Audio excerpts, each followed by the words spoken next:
Hello friends, नमस्कार and welcome to समाधान। साथियों, उम्मीद है कि आप सब अच्छे होंगे और तैयारी अब तक आपकी अच्छे से कंप्लीट हो चुकी होगी। खास करके यहाँ पे जो बिहार पुलिस अभ्यर्थी हैं, चूँकि आज इनका एडमिट कार्ड का डेट आउट हो चुका है। हालांकि हमने पहले आपको अपडेट किया था, जो नोटिस के माध्यम से जो अनऑफिशियल नोटिस होता है, जिसमें सेंटर को लेकर के अलॉटमेंट के लिए लेटर जारी किया जाता है, तो उसके माध्यम से आप सभी को पता चल ही गया था कि एग्ज़ाम आपका अगस्त में होने वाला है।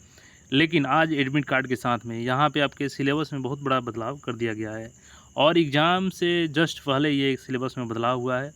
ऐसे में आपको सिलेबस समझना बहुत ज़रूरी हो जाता है, क्योंकि यहाँ से आप सिलेबस देखेंगे तो सबसे पहला चीज़ कि कौन-कौन से टॉपिक आप जो पढ़े हैं इस सिलेबस में कॉमन है और कौन-कौन से बचे हुए टॉपिक्स पे आपको मेहनत करनी है।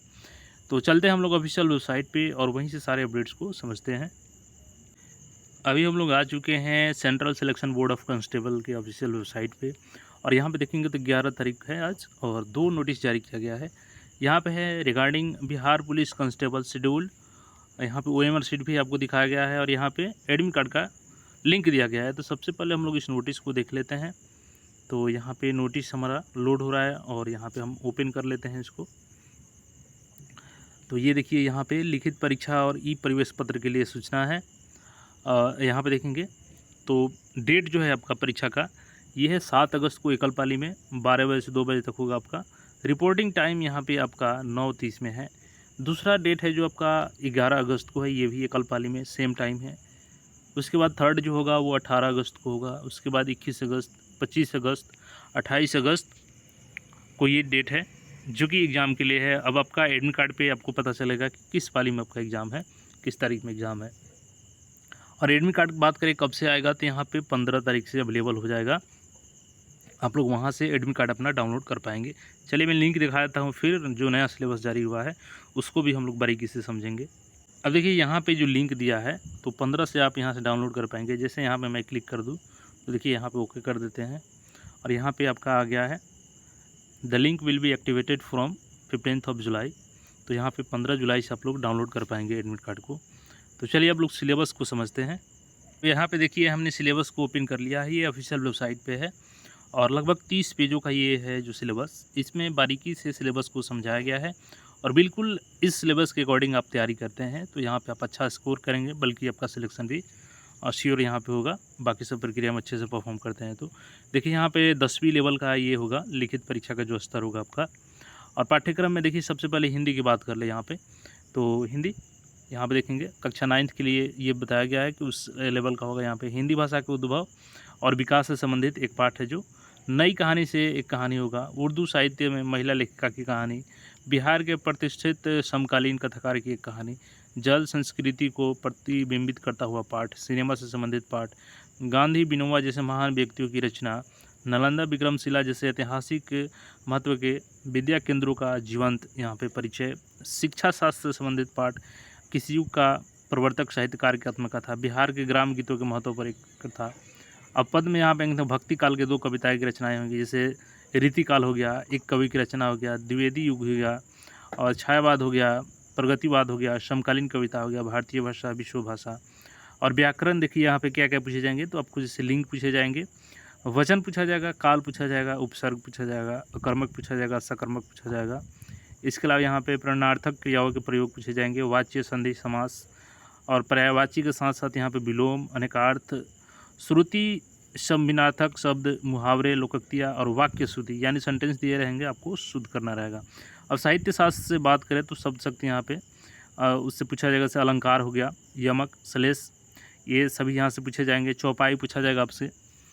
द्वितीय भाषा यहाँ पे देखेंगे तो ये गद्य से है। अब आगे हम लोग यहाँ पे सिलेबस को देखते हैं। व्याकरण के बिंदु यहाँ पे देखिए तो वर्ण है, इससे रिलेटेड क्वेश्चन पूछे जाएंगे आपके। और 10th का जो यहाँ पे दिया गया है सिलेबस, ये भी हिंदी का है। तो इतना मैं अगर डिटेल में बताऊँगा तो वीडियो काफ़ी लंबा हो जाएगा, तो यहाँ पे खुद भी आप लोग देख लीजिएगा वीडियो को पॉज करके। अब द्वितीय भाषा यहाँ पे दिया गया है। चलिए नीचे और आते हैं हम लोग सिलेबस को, और भी कौन कौन से यहाँ पे अंग्रेजी के देखिए तो सिलेबस क्लास 9th का यहाँ पे दिया गया है। वर्ड एसेंट एंड इनोटेशन दिया गया है। Group discussion and familiar topics on contemporary issue दिया गया है। कम्प्रीहेंशन पूछा जाएगा।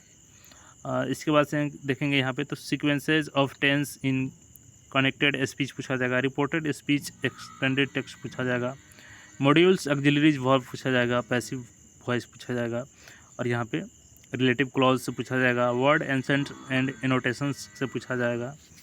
तो ये सिलेबस इंग्लिश का है यहाँ पे।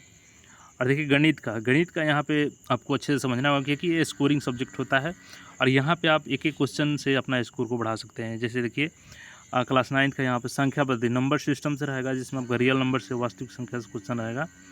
यहाँ पे अलजेब्रा से रहेगा यानी बीजगणित से, जिसमें आपको पॉलिनोमियल बहुपद पूछा जाएगा और 2 चर वाले रैखिक समीकरण यहाँ पे पूछा जाएगा, यानी कि यहाँ पे लीनियर इक्वेशन से क्वेश्चन से रहेगा। उसके बाद से व्यवसायिक गणित में देखेंगे तो आपका यहाँ पे शेयर लाभांश से रहेगा, बटा से रहेगा, चक्रवृद्धि ब्याज से रहेगा यानी सिंपल इंटरेस्ट रहेगा आपको, और नहीं यहाँ पे चक्रवृद्धि ब्याज है तो कंपाउंड इंटरेस्ट से रहेगा आपका, किस्तों में भुगतान से संबंधित रहेगा। यहाँ पे कोऑर्डिनेट ज्योमेट्री से रहेगा यानी नियामक ज्योमेट्री से रहेगा, जिसमें कार्तीक समतल रहेगा, प्लेन से क्वेश्चन रहेगा आपका, और यहाँ पे पॉइंट से क्वेश्चन रहेगा। नियामक समतल से जुड़े शब्दों और पदों की जानकारी, समतल बिंदुओं का अंकन यानी डिस्टेंस भी यहाँ पे दिया रहेगा 2 पॉइंट्स के बीच में, तो उसका कैलकुलेशन करना रहेगा। ज्योमेट्री से देखेंगे तो यूक्लिड का यहाँ पे ज्योमेट्री में भूमिका क्या है, तो यहाँ पे लाइन और एंगल से, रेखाकोण से पूछा जाएगा, त्रिभुज से ट्रायंगल से रहेगा, चतुर्भुज से रहेगा आपका, रंभज से, क्षेत्रफल रहेगा आपका, एरिया पूछा जाएगा, वृत्त यहाँ पे सर्कल हो गया, और बनावट से यहाँ पे स्ट्रक्चर पूछा जाएगा। क्षेत्रमिति में बात करें तो मेंसुरेशन से यहाँ पे आपका एरिया से क्वेश्चन रहेगा, और सरफेस एरिया से रहेगा। उसके बाद से वॉल्यूम से यानी पृष्ठ क्षेत्रफल और आयतन, जिसमें आपका संपूर्ण पृष्ठीय क्षेत्रफल पूछ सकता है, पार्श्व पृष्ठीय क्षेत्रफल पूछ सकता है। तो इसमें अगर आपका फॉर्मूला याद है तो इसमें बिल्कुल आप क्वेश्चन को सही कर पाएंगे। तो सिलेबस में देखेंगे, सिलेबस के अनुसार आप लोग यहाँ पे एक फार्मूला का चार्ट आप लोग बना लेंगे और वहाँ से उसको ज़रूर याद कर लीजिएगा।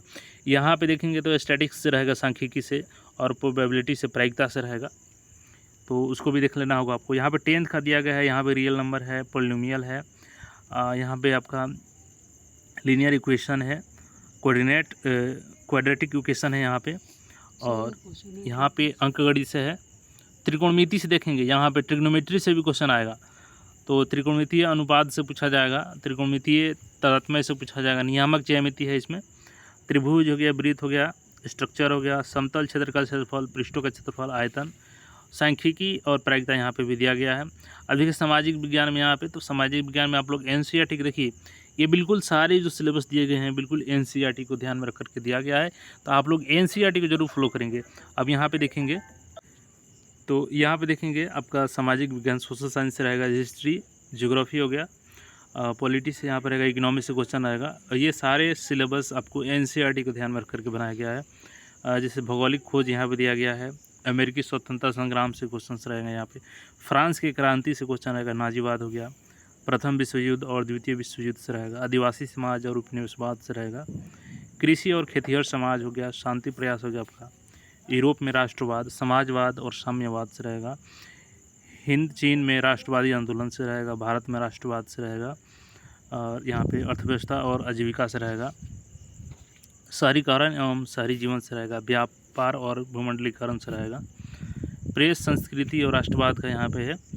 ये सभी सिलेबस है जो एनसीईआरटी के हैं। जैसे कि 9th के यहाँ पे भूगोल का भी दिया गया है। सारा जो सिलेबस है यहाँ पे बिल्कुल एनसीईआरटी को ध्यान में रख कर बनाया गया है, तो आप एनसीईआरटी को ज़रूर एक बार देखेंगे।